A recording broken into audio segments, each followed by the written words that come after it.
வணக்கம், நான் உங்கள் பெங்களூர் தமிழன். நம்ம இன்னைக்கு ஒரு ஃபேண்டாஸ்டிக்கான வெங்காய பக்கோடா செய்ய போகிறோம். ஆனியன் பக்கோடா சாப்பிட செம்மையாக இருக்கும். இந்த மாதிரி ஒரு பக்கோடாவை நீங்கள் ஒரு முறை செஞ்சீங்கன்னா திரும்ப திரும்ப செய்வீங்க. அந்த மாதிரி டேஸ்ட்டில் இருக்கும்.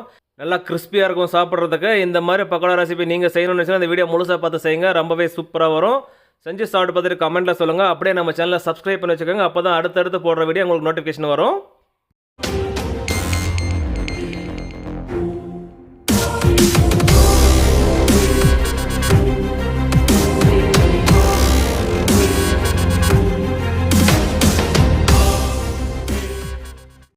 நம்ம இன்றைக்கி வெங்காய பக்கோடா செய்கிறதுக்காக 3 கிலோ வெங்காயம் எடுத்துருக்கோம். இந்த வெங்காயத்தை சுத்தமாக க்ளீன் பண்ணி எடுக்கணும். அதுக்காக தோல் சீவி எடுத்துருக்கோம் பாருங்கள். இந்த மாதிரி க்ளீன் பண்ணுறதுக்கு ஒரு டைம் வாஷ் பண்ணி தண்ணிலாம் இல்லாமல் ட்ரை பண்ணி எடுத்துக்கலாங்க. அதுக்கப்புறம் கட் பண்ண போயிடலாம். இந்த மாதிரி ஸ்லைசஸாக கட் பண்ணி எடுத்துக்கலாம். நம்ம கட் பண்ணுறதை பார்த்தாலே தெரியும் உங்களுக்கு எவ்வளோ ஸ்லைஸாக வந்துட்டுருக்குன்ட்டு. இந்த மாதிரி ஸ்லைசஸாக கட் பண்ணி போடுறது தான் அந்த ஆனியன் பக்கோடா ரொம்ப நல்லாயிருக்கும் சாப்பிட்றதுக்கு. அப்போ தான் கிறிஸ்பியாகவும் இருக்கும். ரொம்ப மொத்தமாக இல்லாமல் நல்லா ஸ்லைசஸாக கட் பண்ணி எடுத்துக்கலாங்க. மொத்தம் எடுத்துருக்கிறது நம்ம 3 கிலோ வெங்காயம். இது எல்லாத்தையும் இதே மாதிரி ஸ்லைசஸாக கட் பண்ணி எடுத்துக்கலாம். நம்ம எடுத்திருந்தால் 3 கிலோ வெங்காயத்தையும் ஸ்லைசஸாக கட் பண்ணி முடிச்சாச்சுங்க. அடுத்ததாக இதை ஒரு அகலமான பாத்திரத்தில் போட்டுக்கலாம். உப்பு போட்டுக்கலாம். ஒரு 80 கிராம் உப்பு எடுத்துருக்கோம். 3 கிலோ வெங்காயத்துக்கு 80 கிராம் கரெக்டாக இருக்கும், சேர்த்துக்கலாங்க. அடுத்ததாக பூண்டு எடுத்துருக்கோம் பாருங்கள். ஒரு 150 கிராம் பூண்டு. இது கூடவே இஞ்சி எடுத்துக்கணும். அதுக்காக 75 கிராம் இஞ்சி எடுத்துருக்கோம். பூண்டில் பாதி. பூண்டு 150 கிராம், இஞ்சி 75 கிராம், இதெல்லாம் சேர்த்து அரைச்சி எடுத்துக்கலாங்க. இந்த பூண்டை இந்த மாதிரி தாங்க அரைக்கணும். தனித்தனியாக நைஸாக அரைக்கக்கூடாது. இப்போ வெங்காயத்தில் சேர்த்துக்கலாம். ஏன்னா நைஸாக அரைச்சி சேர்த்தோம்னா அது பேஸ்ட் மாதிரி ஆகிடும். அதனால் இந்த மாதிரி தனித்தனியாக அரைச்சி எடுத்துக்கிறோம். பச்சை மிளகாய் எடுத்துருக்கோம் 200 கிராம். இப்போ இதையும் அதே மாதிரி தனித்தனியாக அரைச்சி எடுத்துக்கணுங்க. இப்போ பார்த்தாலே தெரியும் எந்த மாதிரி அரைச்சி எடுக்கணும். தண்ணியெல்லாம் போடக்கூடாது, அப்படியே அரைச்சி எடுத்துக்கலாங்க. இப்போ இதையும் வெங்காயத்தில் சேர்த்துக்கலாம். அடுத்ததாக சோம்பு எடுத்துருக்கோம் 15 கிராம். 1 கிலோவுக்கு 5 கிராம். 3 கிலோவுக்கு வெங்காயத்துக்கு 15 கிராம் சோம்பு எடுத்துருக்கோம். அது கூடவே தனியா எடுத்துருக்கோம். தனியா சீட்ஸை நம்ம உடச்சி க்ரஷ் பண்ணி எடுத்துருக்கோம்.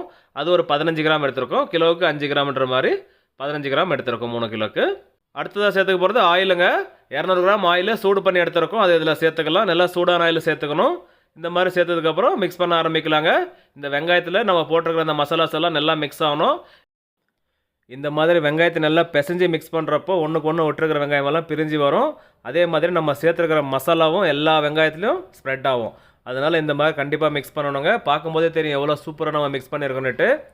இந்த அளவுக்கு வந்ததுக்கப்புறம் இதில் நம்ம கார்ன்ஃப்ளவர் சேர்த்துக்கணும். அதுக்காக 450 கிராம் கார்ன்ஃப்ளவர் எடுத்துருக்கோம். அதை சேர்த்துக்கலாங்க. 1 கிலோவுக்கு 150 கிராம், 3 கிலோவுக்கு 450 கிராம் கார்ன்ஃப்ளவர் எடுத்துருக்கோம். இப்போ இதை சேர்த்து நல்லா மிக்ஸ் பண்ண ஆரம்பிக்கலாங்க.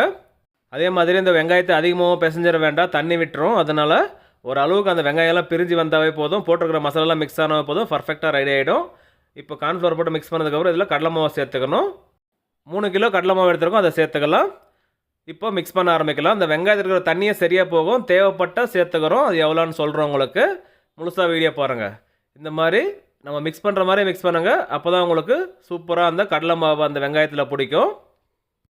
இந்த அளவுக்கு மிக்ஸ் பண்ணதுக்கப்புறம் பாருங்கள், மாவு கொஞ்சம் ஈரப்பதம் கம்மியாக இருக்குது. அதனால் தண்ணி தெளிச்சிக்கலாங்க. அதாவது கொஞ்சமாக தண்ணி எடுத்துருக்கோம், அந்த மாதிரி தெளிச்சிருக்கோம். அதே மாதிரி தேவைப்பட்டால் திரும்ப தெளிச்சிக்கலாங்க. இன்னும் கொஞ்சம் தெளிச்சிக்கலாம். தேவைக்கேற்ப தண்ணி தெளித்து நம்ம இதை மிக்ஸ் பண்ண போகிறோம். மாவோட ஈரப்பதம் வந்தாவே போதும், கரெக்டாக ரெடி ஆகிடும். அதிகமாக பிசு இல்லாமல் பார்த்துக்கோங்க. இந்த மாதிரி மிக்ஸ் பண்ணால் தான் உங்களுக்கு பக்கோடா நல்லா கிறிஸ்பியாக வரும். அதனால தான் இந்த மாதிரி செய்ய சொல்கிறவங்கள. தண்ணி அதிகமாக சேர்த்துடக்கூடாதுங்க. இந்த அளவுக்கு வந்தாவே போதும். இது கரெக்டான பதங்க. இது ரெடி ஆகிடுச்சு. இது ஒரு பக்கம் இருக்கட்டும்.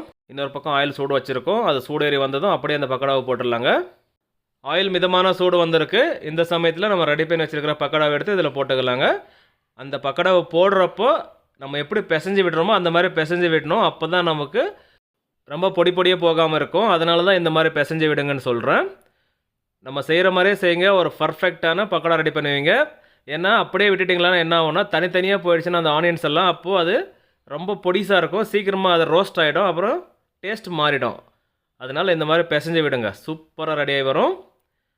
ஆயில் பாருங்கள் கொதி வர்றதை பார்த்தாலே தெரியும். இப்போ அப்படியே ஆயில் கொதி அடங்கி வருது பாருங்கள். அந்த சமயத்தில் ஃப்ளேம் வந்து கொஞ்சம் கம்மி பண்ணிக்கலாம்.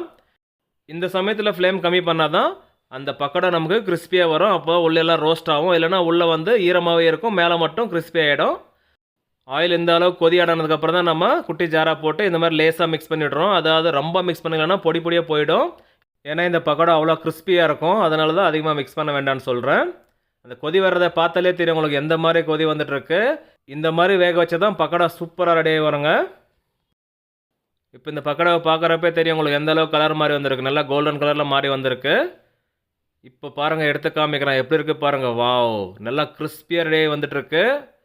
இப்போ ஒரு 80% ரெடியாகி வந்திருக்குங்க. இன்னொரு 20% ரெடி ஆகணும். அப்படியே ஃப்ளேம் சிம்மிலே வச்சுட்டு ரெடி பண்ணிக்கலாங்க. கரெக்டான பதம் வர்றப்போ நான் சொல்கிறேன், அதை பார்த்து நீங்கள் எடுத்துக்கோங்க. கரெக்டாக இருக்கும் உங்களுக்கு. இந்த ஆனியன் பக்கோடா ரெடி ஆகிறதுக்கு ஆயிலில் போட்டதுக்கப்புறம் கரெக்டாக 7லேருந்து 8 நிமிஷம் டைம் எடுத்துருக்குங்க. இந்த மாதிரி செஞ்சு தான் கிறிஸ்பியாக வரும். இது சூப்பராக ரெடி ஆகிடுச்சு. இப்போ ஆயிலேருந்து எடுத்துடலாங்க. அந்த பக்கோடா கலர் பாருங்கள், இந்த மாதிரி வந்ததுனாவே சூப்பராக ரெடி ஆகிடுச்சுங்க.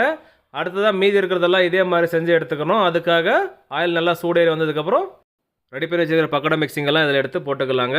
இந்த ஆயில் வந்து மிதமான சூடு வந்ததுக்கப்புறம் தான் போடணும். நம்ம வந்து ஒரு 3 பேட்சாக போட்டு எடுக்க போகிறோம். அதனால் கொஞ்சம் ஆயில் அதிகமாக வச்சுருக்கோம். நீங்கள் கம்மியாக வச்சிங்களன்னா ஒரு 4லேருந்து 5 பேட்சாக போட்டு எடுத்துக்கோங்க. எப்போவுமே பக்கோடா செய்கிறப்போ ஆயில் அதிகமாக ஊற்றி செய்கிறப்போ தான் நமக்கு ஒன்றுக்கு ஒன்று ஒட்டாமல் அந்த கிறிஸ்பினஸோடு வரும். இல்லைனா பொடி பொடியாக போயிடும். இப்போ இந்த ஆயில் கொதி வர்றதை பார்த்தாலே தெரியும் உங்களுக்கு. இந்த அளவுக்கு வந்ததுக்கப்புறம் அப்படியே ஃப்ளேம் கொஞ்சம் கம்மி பண்ணிக்கலாங்க. அப்போ தான் நல்லா ரோஸ்ட் ஆகி வரும். நீங்கள் அதிகமாக ஃப்ளேம் வைக்க வேண்டாம். நிறைய பேர் கமெண்ட்டில் கேட்டுகிட்டே இருந்தீங்க பக்கோடா ரெசிபி செஞ்சு காட்டுங்கன்னு. அதுக்காக தான் செஞ்சுருக்கோம். அதுவும் உங்களுக்காக தான் செஞ்சுருக்கோம். நீங்கள் இந்த மாதிரி ஒரு முறை செஞ்சீங்கன்னா திரும்ப திரும்ப செய்வீங்க. அந்த மாதிரி ஒரு பக்கோடா ரெசிபிங்க இது. போட்ட உடனே திருப்ப வேண்டாங்க. கொஞ்சம் கலர் மாதிரி வந்ததுக்கப்புறம் நம்ம திருப்புறோம். அதே மாதிரி நீங்களும் செய்யுங்க. இந்த பக்கோடா ரெடியாகி வர்றதை பார்த்தாலே தெரியும். வாவ், அருமையாக இருக்குது பாருங்கள். பார்க்குறதுக்கே சாப்பிடவும் செம்மையாக இருக்கும்.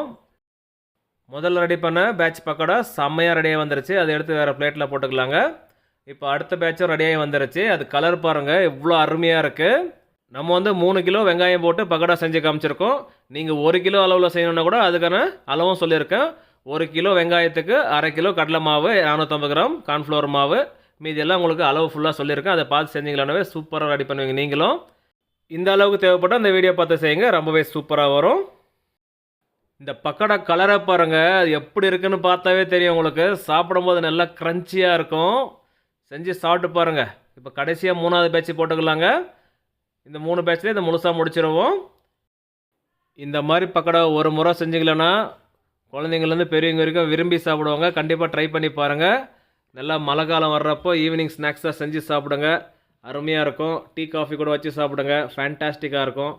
அவ்வளோதாங்க, ரெடி பண்ணி முடிச்சாச்சு. பார்க்கும்போதே தெரியும் உங்களுக்கு எந்த மாதிரி பக்கோடா ரெடி பண்ணிக்கணுட்டு. இப்போ கொஞ்சம் கார்னிஷ்காக கருவேப்பிலை இந்த அதே ஆயிலே போட்டு பொரிச்சு எடுத்துக்கலாங்க. அவ்வளோதாங்க, இப்போ பக்கோடா ரெடி பண்ணி முடிச்சாச்சு. ஒரு ஃபேன்டாஸ்டிக்கான ஆனியன் பக்கோடா ரெடி பண்ணி காமிச்சிருக்கோம். பார்க்கும்போதே தெரியும் எவ்வளோ சூப்பராக இருக்குன்ட்டு. அந்த கலர் பார்த்தாலே தெரியும் எவ்வளோ கிறிஸ்பினஸோடு இருக்குன்ட்டு. வீட்டுக்கு யாராச்சும் கெஸ்ட்டு வந்தாலும் சரி, வீட்டில் ஃபங்க்ஷன் ஏதாச்சும் இருந்தாலும் இந்த மாதிரி செஞ்சு அசத்துங்க. அருமையாக இருக்கும். ஓகே மக்களே, நம்ம செஞ்ச இந்த ஆனியன் பக்கோடா ரெசிபி உங்களுக்கு பிடிச்சிருந்தா கீழே லைக் பண்ண தெரியும். லைக் பண்ணிட்டு அப்படியே அந்த வீடியோ ஃப்ரெண்ட்ஸ் அண்ட் ஃபேமிலி மெம்பருக்கு ஷேர் பண்ணிவிட்டு சப்போர்ட் பண்ணிவிட்டு வாங்க. நீங்களும் சப்ஸ்கிரைப் பண்ண பார்த்தா சப்ஸ்கிரைப் பண்ணிவிட்டு பக்கத்துலேயே பெல் ஐக்கானுங்க அதை கிளிக் பண்ணிவிட்டு ஆல் என்ற பட்டனை கிளிக் பண்ணிவிடுங்க.